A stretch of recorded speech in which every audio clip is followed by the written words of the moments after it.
अब आप ये कहें कि पुराना जन्म हम किसी ने नहीं देखा, तो मैं कैसे बिलीव करूं? तो इसके लिए मैं ऑडियंस को बोल सकता हूँ, there is an book which is the conversation of lord Shiva and माँ Parvati. The book name is Karma Vipak Samhita.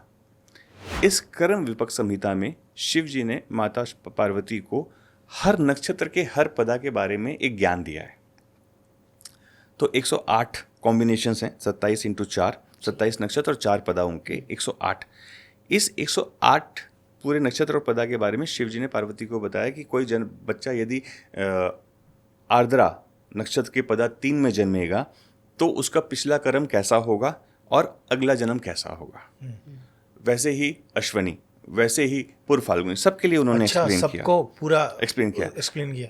Irony is कि हर को उन्होंने मात्र मान लीजिए 12 से 15 लाइन, क्योंकि वो बुक शायद 200 पेज की है मैक्सिमम, तो हर नक्षत्र और पदा को उन्होंने 12 से 15 लाइन में ऑथर ने संक्षिप्त कर दिया है कि ये.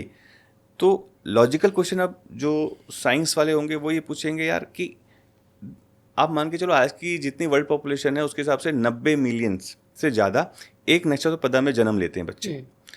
तो क्या हर का वही पूर्व जन्म होगा? और हर का वही आगे वाला कर्मा होगा?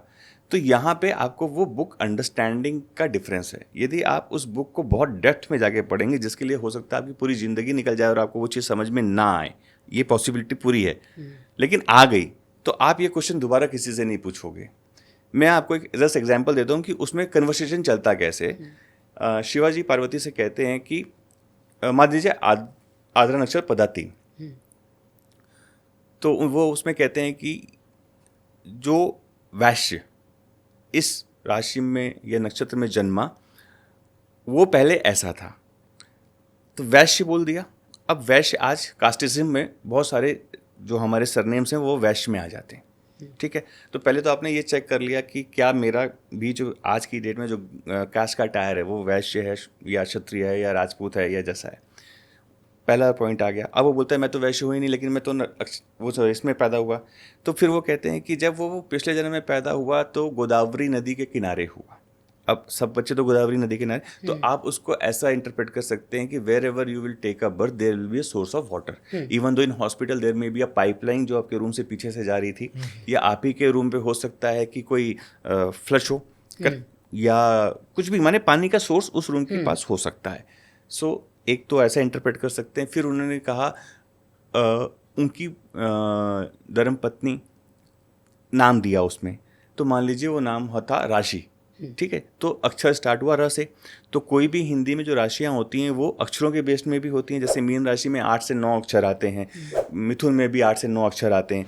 तो आपने देखा कि जो शिव जी बात कर रहे हैं र, तो र के साथ और कौन सी राशियों के नाम आते हैं? क्या मेरी भी वाइफ का नाम उन्हीं नामों में से एक है जो उस राशि को बिलोंग करते हैं? आप जब इन डेप्थ में उसको पढ़ते जाएंगे, उसी 12 लाइन को आप 10 बार 20 बार 100 बार पढ़ेंगे और कनेक्ट करेंगे, तो धीरे धीरे आपको लगेगा कि शिव जी बस मेरी ही बात कर रहे हैं. और उसमें जो उन्होंने पेन पॉइंट दिया, जैसे उसमें सीधा सीधा बोल दिया कि आपने ये किया था, आपने पहले उनका पैसा मारा था, आप एक वैश्य थे, आपने उसका पैसा लिया और आप उसको लेके भाग गए, आपने खूब एंजॉय किया, बाद में दरिद्रता आई, इसलिए मैंने आपको नया जन्म दिया. तो यदि आप ट्रू टू द हार्ट हो गए, आपको भी लगेगा यार मैंने जीवन में उसका पैसा मारा था, भले 1 ही रुपया खाया था. तो यदि आप उस बाइबल को समझ जाएं, कर्म विपक संहिता को, तो आपको ये समझ में आ जाएगा कि पास्ट लाइफ का इससे बहुत स्ट्रॉन्ग कनेक्शन है. सेकंड, जो रीइंकार्नेशंस को नहीं मानते हैं, कुछ लोग यदि नहीं मानते हैं, हम भी रीइंकार्नेशन है देखिए, लेकिन मैं किसी भगवान का नहीं होऊंगा, मैं अपने रीइंकार्नेशन लेके आया हूँ, क्योंकि मैंने अपना कुछ पास्ट में छोड़ा है, उसको मुझे आगे पूरा करना है, इसीलिए मैं वापस आया हूँ.